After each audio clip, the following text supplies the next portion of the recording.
They say the eyes never lie, man. Welcome back to the channel, ladies and gentlemen. I like when people are getting interviewed and they got sunglasses on. Uh, Jadakiss on the P. Diddy situation. We are on Stephen A. Smith's channel.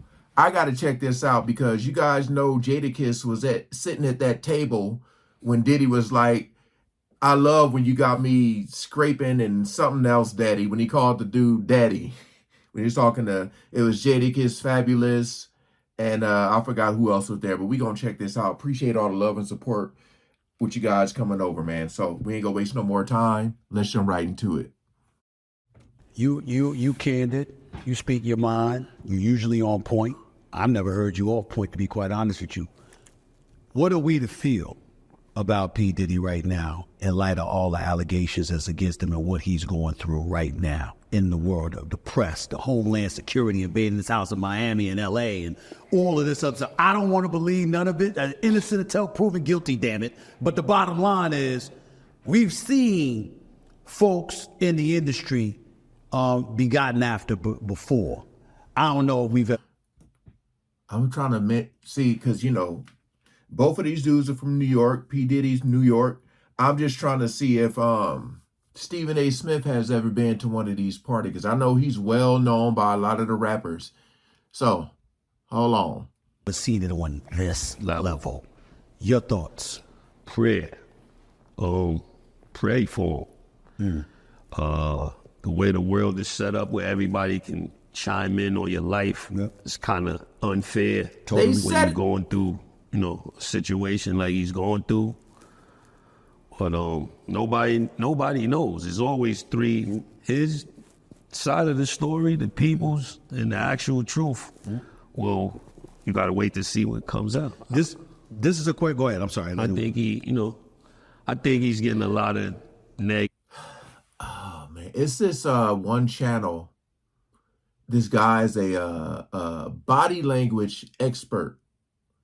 Now this dude he's sitting back, he's sitting up, again, of course this is all allegedly, but I feel like a lot of times a lot of these dudes know they know what they seen, they know what's going on, they just don't want to either incriminate themselves. I know Wu-Tang says something. They went to those parties and they opened one of them doors and it's like, hey man, it'd be your favorite rappers in there doing stuff. So he ain't fooling me, Jadakiss. He ain't fooling me. Again, this is all allegedly, but come on, man. Like, he knows something. You can tell by the way he's moving. People kicking him while he's going through it. I don't think that's that cool, but no, it ain't. You got to mind your business and just see what happens and try to pray for him. Not over something like this. I'll be damned if anybody gonna sit up there and say, I'm saying he's guilty. I don't want to believe he's guilty of such a thing. As far as I'm concerned, you're innocent until proven guilty. I don't know anything. But I do feel it's fair to ask this next question. How is and was he viewed in the hip-hop industry as a person, as a producer, a guy? Talk about when folks bring up Sean P. Diddy Combs, what were the thoughts that came to everybody's mind in that genre? A great mogul, you know what I mean? He started from the bottom as an intern and turned. There you go, moving again. A $1 billion label, or turned himself to a billionaire, or close to a billionaire, or you know what I mean? And he was beloved. Some of the best parties. Yes. That I ever been to in my life. I went to a couple. I can confirm that. Yes. And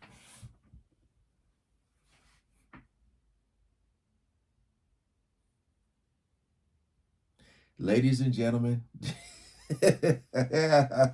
that's all I needed to hear. I keep saying it. Denzel said you got to leave before the devil show up. But I feel like let's say Diddy had 30 parties, and after the 10th one, it start being crazy things going on there, and you found yourself going like to your 20th one. You know, you can't say like, oh, when I went to the party, none of that stuff was going on. I mean, the way he just, I went to a couple of them. So he said best part. So come on, man. Y'all know what y'all seen. Come on, man. Look at his reaction. You know what I mean? And he was beloved. Some of the best parties.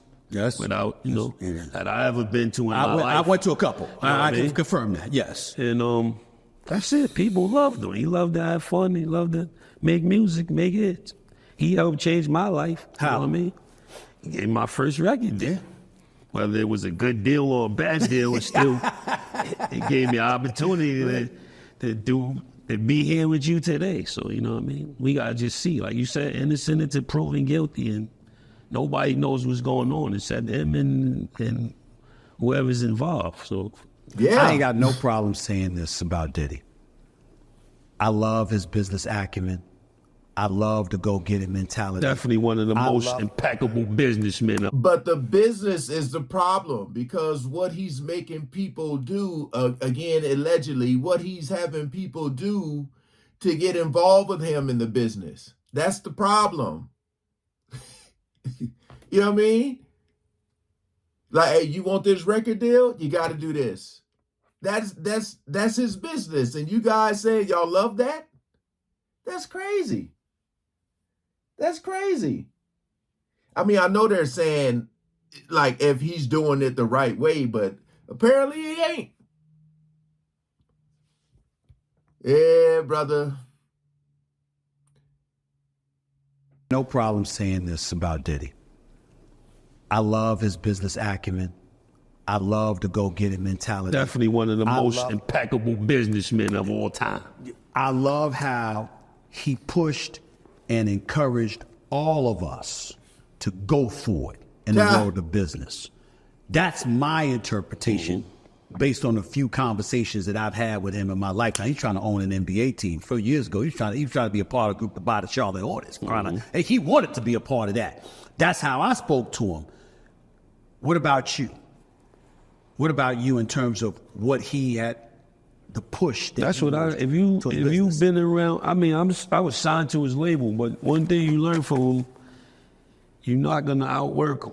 He makes sure, he instills, we're not sleeping, we gonna work. We can't let nobody outwork us. And then you put the work, you reap the benefits of, the fruits of your labor. Right.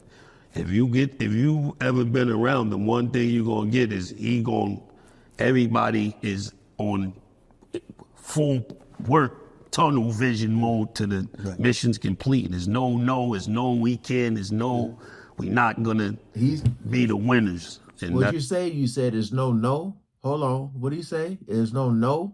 Full work, tunnel vision mode to the mission's complete. There's no we can, there's no, we're not gonna be the winners. And that's the mentality. You sound like that now. You about to go on the tour. 30th year anniversary, the Locks. I mean, that's what you sound like you ready to do. You sound like you got more energy now. I don't know if we would have heard you sounding like this 15, 20 years ago, but you seem to have that in you now. I'm not saying you did it back then, didn't know you back then, but especially right now, you seem to have more energy than ever before. Is that right? Yeah, I'm coming off fasting. Okay. You know what I mean? So my energy is great. Okay. But yeah, as you go, you got to learn. If you get nothing else out of the game, you have to get some type of knowledge or learn not to do what you see some mistakes people made, or learn not to do the same dumb stuff twice. When y'all go on tour, where y'all going? Everywhere. I mean, not everywhere, but it's in the United States. But All right. So, I always like on these videos to check the comments, but I other than that and I'm a fan of Jadakiss. That brother got bars. I feel like he should be mentioned when they talk about the greatest to ever do it, because that brother got some bars. Him and Corrupt too. People sleep on Corrupt. But I'm just trying to think. I don't think I've ever seen any Jadakiss interviews other than when they were sitting at that like drink chap thing, I believe. But has his brother always moved so much? I know it may be an uncomfortable situation to talk about, But at the same time, man, like, and again, it is allegedly, but it's been so many people coming out and talking, so many stories. So I'm going to believe them over Diddy, you know?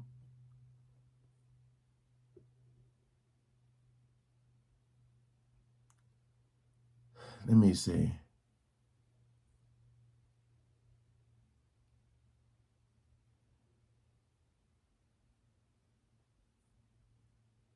Yeah.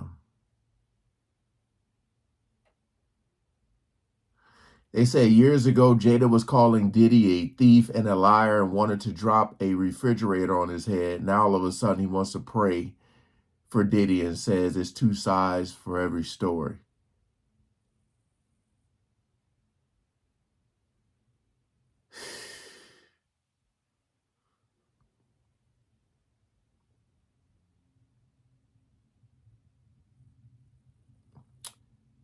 Yeah. I don't know, man. I just feel like at the end of the day, they don't want to say nothing. I think they want to wait till he get it, or if he gets caught or in trouble. Because if he doesn't, then Diddy's gonna be looking like, yeah, I remember y'all. Y'all were talking bad about me. You can't come to the parties no more. So unless he has some stuff on them too. Again, I ain't here to try to convince y'all to make you believe. I'm just saying, just keep your eyes and ears open for all of these rappers, man. Like, come on. All of these dudes in the industry know what's going on. If Wu-Tang know, you know, brother. Guaranteed. All right, that's going to do it. Appreciate you guys coming over. Please comment, like, share. I just really hear what y'all have to say about this interview in particular. All right, peace out.